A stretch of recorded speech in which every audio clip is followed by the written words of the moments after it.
All right, welcome to 1000 Words with J.S. Morin.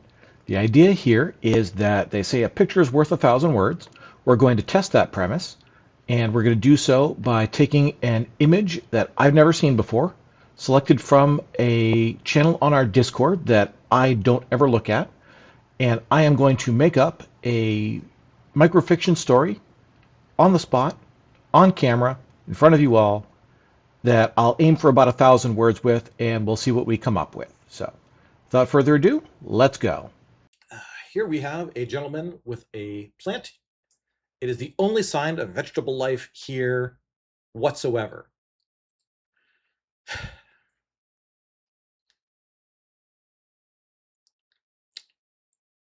Rufus had just moved into a new apartment. He was just home from the war. Apartment space, a little bit Spartan. It was furnished, but in a way that most of the furniture was attached to the building. There was a cot, there were shelves. The kitchen table was a fold out. He had one window. It was 1.5 meters by 1 meter, and it had a southern exposure. Even on the rainy days, it still got some light, and that gave him a ray of hope. When he'd come back, he'd had to buy everything new. New wardrobe for civilian clothing, new blankets, new pillows. He started from scratch, and everything was just a little bit. Oh, it reminded him of the barracks. It reminded him of the drop ships. It reminded him of bunkers. The city was brilliant. It was alive, vibrant, but it was all technological, and he'd had his fill of technology.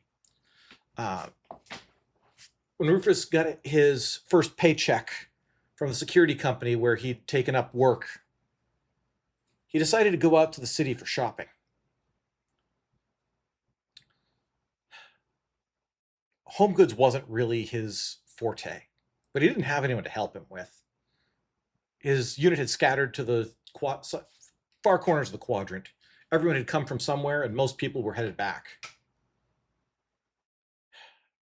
It was lonely in a way. He'd almost wished he hadn't come home.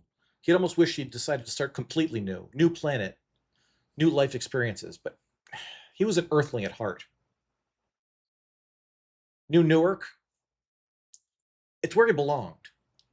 Sure, his parents had gone off to the colonies to retire while he was in the service. Most of his friends had still been out in the field, still serving, but he'd done his time. He'd volunteered early, and that meant getting out early too. But it still meant that he was coming back to not a lot. He was going to have to start over. And if he was going to start over, he was going to choose who he wanted to be this time. His artificial left eye scanned, gave him information about the surroundings. He had yet to program out the tactical threats, and it was annoying seeing the threat level of every pedestrian on the street. Low, low, low, medium. Guy looked like he worked out. Low, low. Without actual enemies around, it was a lot of extraneous information. Hi? Who was that? She walked the other way down the street, and he turned to watch. Someone almost bumped into him, but if they'd had an eye like his, they would have seen high on his, and they didn't need an eye to know that. Intrigued, he fell into step and followed to see where she was going. This new Rufus wasn't anybody yet. Maybe he needed someone like him. Maybe she was back from the war too. Or maybe she had been here all the time, and that's why she was dangerous. Criminal underworlds propped up everywhere, and Newark had a rich history, dating back to pre-spaceflight eras. He wasn't sure how to break the ice. But she stopped at a railing and looked out over the city. Was she looking for something? Was she going anywhere in particular? Or was she just out to enjoy the night air? And from having been on a dozen different worlds and a dozen different conflicts, Rufus wasn't sure this air really qualified as good. Even filled with explosive residue and the smell of blood, it somehow still worked out better than Newark. But he was bold. He had nothing to lose. He had nothing gained yet. He had survived being shot at, bombed, diving out of airdrop ships. He'd even survived a shipwreck once, surviving in an escape pod for 3 days until he was picked up. What could he be scared about from whoever this mysterious woman was? It registered as a high threat on his mechanical eye. Hey, he said, coming up to her, and don't let it be said that he'd picked up any skills with women during his service. She looked him up and down. Hey, yourself. What, you just land? 3 days? It sounded almost like an excuse, and he didn't know which direction he was supposed to be aiming. Well, welcome to Earth, she told him. I was born here. Yeah, a lot of people were born here that aren't from here. He didn't know quite what to make of that. Rufus, he said. He held out a hand. She looked at it. It took her a minute, but she shook it. Lydia. He nodded. He wasn't sure what to make of the name Lydia. It didn't come with a last name. A last name would have told him something about her. Ethnicity, planetary alignments, what her family might have been like. He couldn't tell what she was other than right here. She had an indistinct look, like her ancestors had been from everywhere. So what do you do? He asked. Turned away. It's a rude question. Didn't know that. I'm from, yeah, she cut in. I could tell.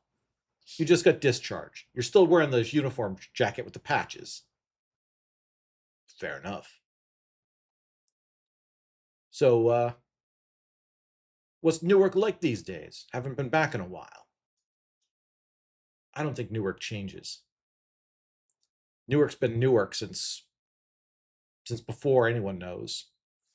He's like, I mean, it's Earth, but it's not old world Earth. Earth is just an old world, she told him. I don't really know anybody around here anymore. She huffed a sigh. You still don't.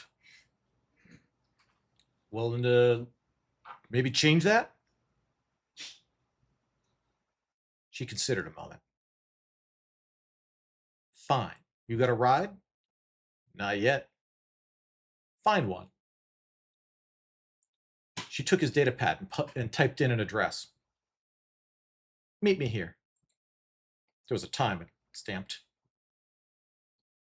Looked like a nightclub. Looked like tonight. 9:30 p.m. The 30 seemed weird. People didn't think in half hours normally, not unless there was a reason. If she'd said 9, if she said 10, that would have made some sense. But why 9:30? It bothered him even after she walked off.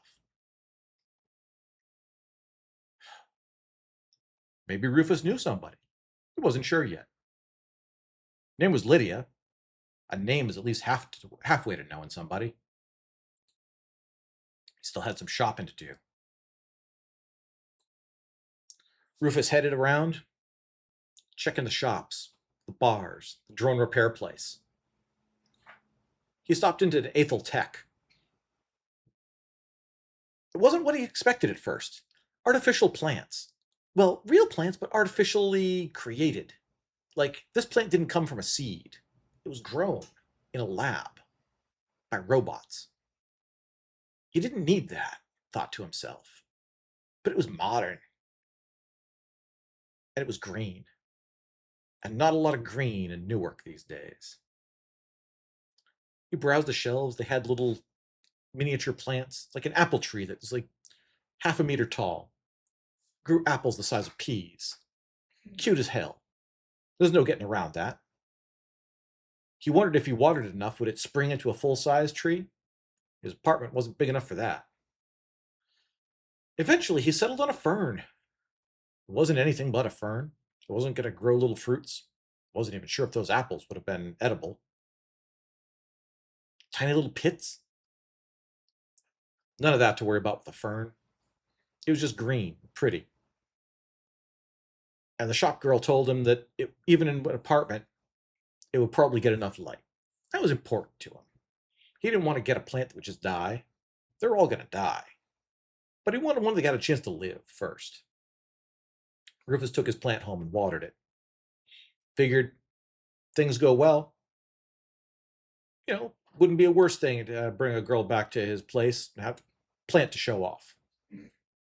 Sure as hell better than the bare walls and bare everything this prefab came with. There were a few packages inside, delivered while he was gone, out in the hall, just beyond the door. He brought him in, ripped him open, started unpacking, as if he lived in a bunch of stores scattered all across the planet. None of the clothes seemed right. He hadn't really shopped with Lydia in mind. He'd shopped the idea of maybe getting a job, applying to places, interviews. It was all boring and bland and corporate. He didn't quite feel it yet. Stripped down, took a shower, ran his clothes through the washer. But when he got out, they were waiting for him, dry and warm. Changed right back. Killed time, walked the city a little bit. He had an idea where he was going, even if he hadn't been there in years. Spacer's Haven. That was the name of the place. Followed the signs, got him to the entrance. Bouncer at the door. He was a little early, but what's wrong with being a little early? It's better than being any late. Sorry, we're not open. Here to see Lydia? His eyes opened wider. Lydia sent you? She didn't really send me. She told me to meet her here. I don't know what that called sending. All right. So, your funeral? If you're lying, I won't have to deal with you. Well, I won't have to deal with killing you. That was unusually blunt, and Rufus was not comfortable with that at all. The bouncer, he wasn't even surprised to see, had a high threat level. Inside the club, so did everybody. Actually, there was a medium. One of the serving staff only appeared to be a medium. He suspected because she wasn't armed. Everyone else seemed to be. Dark suits, dark glasses. The place had a feel. Rufus felt at once both underdressed and underarmed. He'd come just in his old uniform jacket and pants. Hadn't even brought the plant. Maybe at least that would have been a conversation starter. He loitered around a little bit. He was a good 15 minutes early, and he didn't know whether those 15 minutes were going to be the best or worst decision he'd made tonight. She kept him waiting. Spacer's Haven had a bar. It had a stage. It had some act he hadn't ever heard of. Two-piece jazz band and a singer.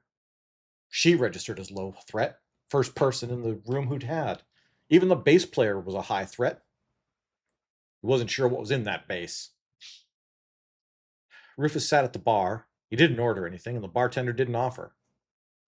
Apparently word spread that he was here waiting for Lydia.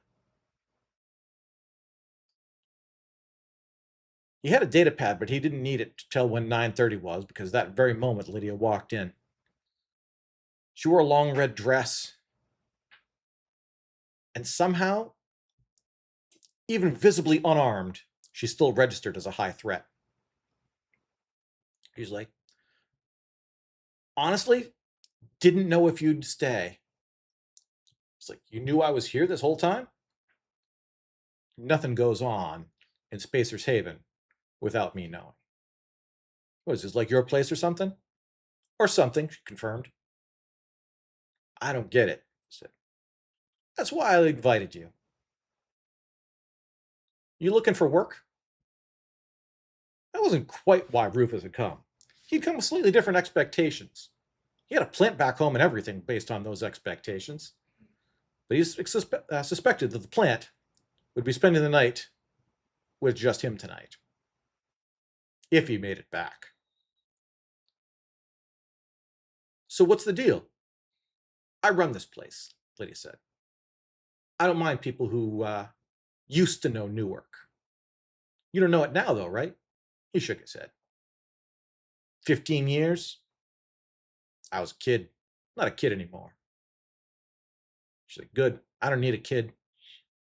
I need someone who can handle that door. Tim's got tonight. Tomorrow? Maybe it's you. Interested? Rufus had toted a blaster rifle on 12 worlds. He wasn't afraid of Newark. Yeah. I think I'll take that job. You, fraternize at all? Lydia raised an eyebrow. No, but I'll get a appropriate wardrobe shipped to your apartment. Where you staying? Oh, I'm at unit 178-432-1706-528. He was surprised she didn't ask him to repeat it. And when he got back that night, he had a three-piece suit waiting for him. He might have been new back on Newark, but he had a job. We'll decide what to name that one. I'm not sure the apartment number is quite the appropriate name for it. So Kristen was saying that she didn't actually give me a file name or a title for this image, but that apartment number was the file name. And Newark's a big place, a lot of apartments. I imagine there's a dense set of information conveying exactly where that apartment is. Like you type that into a shipping bot, it'll know right where to bring it. And of course, the three-piece suit arrived, so clearly it contained enough information.